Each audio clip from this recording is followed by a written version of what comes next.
살람 야훼쿰. 하나님의 축복이 오늘도 여러분과 함께 하시는 힘찬 하루가 되시기를 바랍니다. 오늘은 시편 108편 1절로 13절의 말씀을 가지고 주님께서 사랑하는 자라는 주제로 우리가 묵상한 말씀을 나누어 봅니다. 이 시편은 대강만 읽어보아도 전체가 다른 시편에 있는 것을 옮겨 쓴 것이라는 것을 쉽게 알 수 있습니다. 그것을 살펴보면 1절에서 5절은 시편 57편 7절에서 11절을 인용한 것이고 6절로 13절은 시편 60편 5절에서 12절을 인용한 말씀인 것을 우리는 쉽게 알 수 있습니다. 물론 성경 전체를 놓고 보면 다른 성경 기자들도 다른 곳에 있는 말씀을 인용한 신뢰가 없는 것은 아닙니다. 그러나 어느 기자보다도 가장 광범위하게 인용한 사람은 아마 이 시편 기자가 아닌가 생각을 하게 됩니다. 그러나 하나님은 같은 말씀이라도 그 사람에게 영감을 주어서 하나님의 말씀을 무하게 보호하시되 그 사람이 성격과 개성과 그리고 살아온 삶의 문화와 직업, 배운 지식과 살고 있는 환경을 그대로 들어서 기록하게 하신다라는 버벌 인스피레이션, 즉 축자적 영감설에 비춰보면은 이 시편의 시인이 비록 다른 성경 말씀을 옮겨왔어도 그 나름대로의 하나님의 진리를 전하고자 하는 다른 메시지가 있는 것을 우리는 믿고 묵상해야만 합니다.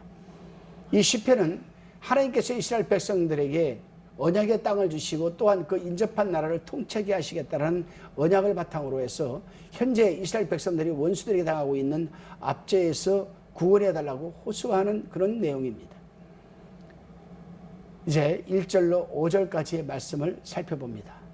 시인은 새벽부터 일어나서 확신에 찬 기도의 제단을 쌓으면서 하나님께서 과거에 베푸신 은혜에 대하여 감사를 돌리고 있습니다. 시인은 그 감사를 하나님의 인자하심에 두고 있습니다. 그래서 4절에서 하나님의 인자하심은 측량할 수 없다라고 지금 증거하고 있는 것입니다. 그렇습니다. 하나님의 인자하심을 우리 인간이 어찌 측량할 수 있겠습니까? 여러분은 한번 생각해 보셨습니까?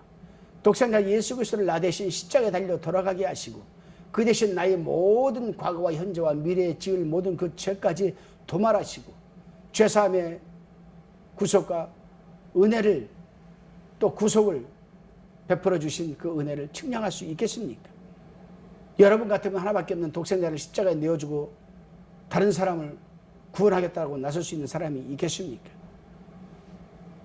단지 시인처럼 하나님의 인자하심이라고 밖에 달리 말할 수가 없을 것입니다. 그렇게 은혜가 인자하심이 풍성하신 하나님, 그 하나님이 우리와 늘 임마누엘 하나님으로 함께 하십니다. 다시금 본문 6절로 13절까지의 묵상의 말씀 내용입니다. 시인은 그러한 하나님의 인자하심에 감사를 돌리면서 이스라엘 백성이 당하고 있는 그 위험한 처지에서 구원해 주시기를 간절히 호소하면서 주의 사랑하는 자라고 지금 말하고 있습니다. 시인이 6절 서두에서 주의 사랑하는 자라고 말하는 것은 하나님께서 이스라엘 백성을 사랑하심으로 그들을 위험한 처지에서 구원해 내실 것을 확신하는 그 믿음에서 나오는 확신찬 기도가 아니겠습니까? 시인은 그런 확신을 갖고 본문 7절 서두에서 이렇게 말하고 있습니다. 그 거룩하심으로 말씀하시되, 아멘. 거룩하심으로 말씀하시되, 이 말은 하나님께서 이스라엘 백성과 맹세 곧 언약하신 바가 있다는 것입니다. 이 언약은 가나안 땅을 이스라엘에게 주시겠다라고 언약을 말하는 겁니다. 이제 한번 7절에서 9절까지 살펴보겠습니다. 본문을 중심으로 해서 당시 세겜과 숫곳은 요단강 서쪽과 동쪽에 있는 지방으로서 가나안 땅의 중심지를 말하는 겁니다. 길르앗과 므낫세는 요단의 동쪽 경계를 이루는 바산 땅에 있는 지방입니다. 에브라임과 유다는 요단의 서쪽 차지를 하고 있습니다. 여기서 시인은 에브라임은 가장 세력이 있는 족속으로서 정복자의 투구, 즉 내 머리의 보호자를 비유하는 건데, 유다는 다윗 왕족의 영토로서 왕이 홀에 비유하였습니다. 8절에 기록되어 있습니다. 그리고 가나안 주위에 있는 나라들을 종살이에 비유하였습니다. 교만하기로 유명한 모압은 정복자 이스라엘이 발을 씻는 목욕탕이 될 것이며, 목욕통이 될 것이며, 에돔은 이스라엘이 종이 되어서 주인이 외출 후 돌아와서 신발을 던져주면 가지고 가서 깨끗하게 닦아오는 자가 될 것이라고 말하고 있고, 너무도 오랫동안 이스라엘을 괴롭히던 블레셋은 정복을 당하여서 그 위에 하나님께서 외치실 것이라고 지금 확신차게 기도하고 있습니다. 그렇다면 누가 이스라엘 백성을 수비가 철통 같은 이 적의 도성으로 들어가게 할 수 있는가? 오직 하나님만이 할 수 있는 것임을 시인은 확신하고 있습니다. 그렇습니다. 여리고성 같은 이 철벽도 하나님께서 이스라엘 백성들이 이 순종과 믿음의 확신이라는 무기 하나로 손끝 하나 안 되고도 무너뜨린 하나님이십니다. 우리 하나님은 거룩하시고 신실하신 하나님이시기 때문에 당신이 언약하신 말은 절대로 깨뜨리지 않으시는 분이십니다.